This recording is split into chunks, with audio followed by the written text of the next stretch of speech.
Operation सिंदूर को लेकर विपक्ष चाहे जितना मर्जी सवाल उठाए, पर बीजेपी सरकार ने कांग्रेस पर जो गुगली फेंकी है, उससे पार्टी समझ नहीं पा रही है कि कैसे निपटे। विदेशों में सर्वदलीय प्रतिनिधिमंडल में हिस्सा बने कांग्रेस नेता एक के बाद एक मोदी सरकार की तारीफ में कसीदे पढ़ रहे हैं। सबसे पहले इसकी शुरुआत कांग्रेस नेता शशि थरूर ने की थी। थरूर के बाद कांग्रेस के वरिष्ठ नेता सलमान खुर्शीद ने भी ऐसी बात की है जो कांग्रेस को पचेगी नहीं। खुर्शीद ने इंडोनेशिया में एक मीटिंग के दौरान जम्मू कश्मीर से अनुच्छेद 370 हटाने के केंद्र सरकार के फैसले की तारीफ की। जाहिर है कि खुर्शीद के इस बयान को भारतीय जनता पार्टी कांग्रेस पर हमला करने के लिए इस्तेमाल करेगी। बीजेपी ने इसे कांग्रेस के आंतरिक अंतर्विरोधी और नेतृत्व की कमजोरी के रूप में पेश किया, जबकि कांग्रेस नेताओं ने खुर्शीद के बयान को पार्टी लाइन से हटकर बताया। जाहिर है कि आज नहीं तो कल कोई कांग्रेस नेता जरूर सलमान खुर्शीद को भी शशि थरूर की तरह बीजेपी का सुपर प्रवक्ता कह सकता है। बीजेपी नेता अमित मालवीय ने कांग्रेस पर तंज कसते हुए एक्स यानी ट्विटर पर पोस्ट किया और लिखा कि क्या अब सलमान खुर्शीद को भी कांग्रेस नेता बीजेपी का सुपर प्रवक्ता बताएंगे।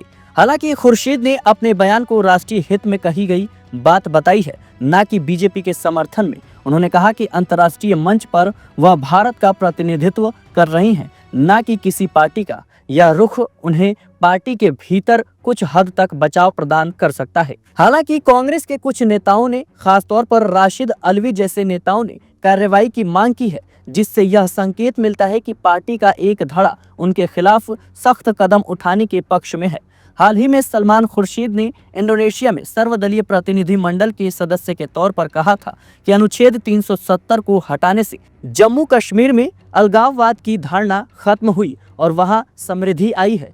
उन्होंने अपनी बात को वजनदार बनाने के लिए जम्मू कश्मीर में 2019 के बाद हुए चुनाव में 65% मतदान और एक निर्वाचित सरकार के गठन को सकारात्मक बदलाव के रूप में उल्लेख किया। यह बयान कांग्रेस की पारंपरिक रुख से अलग है। खुर्शीद ने 2019 में कहा था कि अनुच्छेद 370 ने जम्मू कश्मीर को भारत के साथ जोड़ने का रास्ता दिखाया था और इसे हटाना एक गलत फैसला है। इसी तरह शशि थरूर भी हाल ही के दिनों में पार्टी लाइन से हटकर बयान देने के लिए चर्चा में आ गई हैं।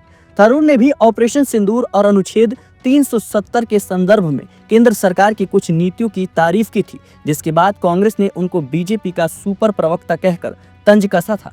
बीजेपी के प्रवक्ता शहजाद पूनावाला और आईटी सेल प्रमुख अमित मालवीय ने खुर्शीद और थरूर के बयानों को कांग्रेस के नेतृत्व, खासकर राहुल गांधी के लिए चुनौती के रूप में पेश किया है। लगातार चुनावों में मिल रही हार के कारण कांग्रेस पार्टी लंबे समय से आंतरिक कलह और नेतृत्व को लेकर उठते सवालों से जूझ रही है। सलमान खुर्शीद और शशि थरूर जैसे नेताओं के हालिया बयान इस आंतरिक असंतोष को उजागर करते हैं। कांग्रेस का एक धड़ा, जिसमें जयराम रमेश और राशिद अलवी जैसे नेता शामिल हैं, खुर्शीद के बयानों से नाराज हैं।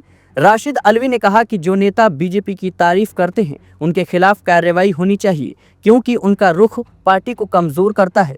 दूसरी ओर खुर्शीद के बयानों ने इस वक्त कांग्रेस पार्टी में हड़कंप मचा दिया है। खुर्शीद ने अपने बयान को राष्ट्रीय हित में दी गई प्रतिक्रिया बताया, न कि किसी राजनीतिक दल की नीति के समर्थन में दिया गया बयान। उन्होंने कहा कि हम भारत का प्रतिनिधित्व करने आए हैं, किसी राजनीतिक दल का नहीं। Bureau report, media 24/7, Delhi.